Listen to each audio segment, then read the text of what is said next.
Okay, we're going to look at an application here with a radio out of a Lincoln. And this radio and audio system in this car is actually very common in most of the Ford premium systems. Let's say we didn't know much about it when we started, and we simply grabbed the 4 head unit outputs that come out of this radio because they were easy to find and obvious front and rear speakers. We plug them into the front and rear inputs of our CleanSweep DSP processor, and we attempt a calibration. In this case, I'm not going to turn on the RTA right now, assuming we didn't have an RTA in the car at the moment. So let's try to calibrate this thing and see what happens. Remember that the CleanSweep needs a full range input in order to calibrate. It needs to have the full band of frequencies from 20 hertz to 20 kilohertz represented within a range of about plus or minus 15 dB in order to be able to do its job. If any frequency is higher or lower than that plus or minus 15 dB range, it will have a difficult time achieving a flat result. The CleanSweep will tell you when it has a problem, and it uses a different series of flashing lights to indicate this problem. As you can see right here, this is exactly what an installer doesn't want to see when he applies a CleanSweep into a system.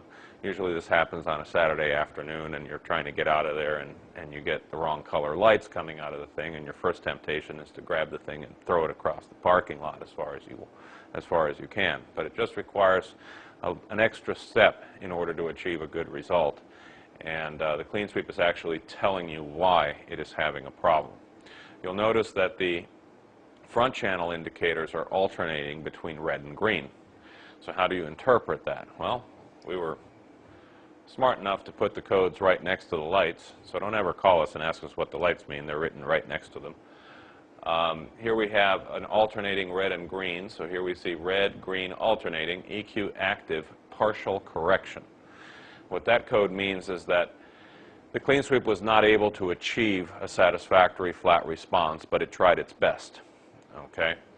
And on the other set of channels in the rears, we see just rapidly flashing red lights. And again, if we look at our codes here, it says calibration failed because the input signal is not full range. The CleanSweep is telling you that the signal applied to it was not correctable for 2 different reasons in each of its channel banks. So let's turn the RTA on and see what happened here.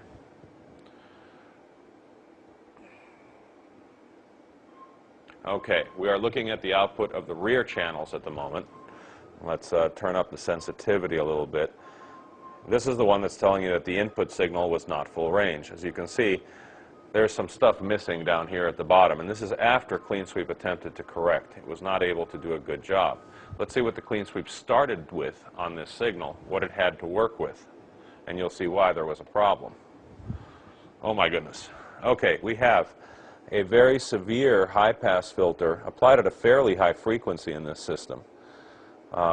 Right around 250 or 300 hertz or so. So all of the information below that frequency is missing from the signal. And the CleanSweep, needing a full range signal, was not able to rescue a corrected response from this input.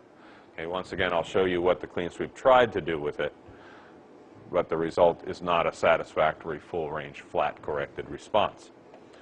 Okay, now let's look at the front channels. In the front channels, we had a different code which told us that partial correction had been achieved. This is the signal we started with. It was still a high-pass signal, meaning that there's a bunch of low-frequency information missing, and it has some EQ in it. Let's see what the CleanSweep was able to rescue from that mess. See, as you can see, the CleanSweep was able to get all the dots on the screen, but it is not a flat response correction. So that's exactly what the code means, that partial correction was achieved, but it wasn't a completely successful calibration. Okay, so what do we do in this situation? Obviously, we have a problem with the signal that's feeding the CleanSweep not being full range. There's something we haven't found in this system that is necessary in order to complete the full audio range. And what we haven't found is the fact that this head unit, as with many Ford premium systems, has a separate dedicated subwoofer output coming out of it. So by not grabbing that low frequency information that's on that subwoofer output and adding it to these front and rear signals, we're not able to achieve full range.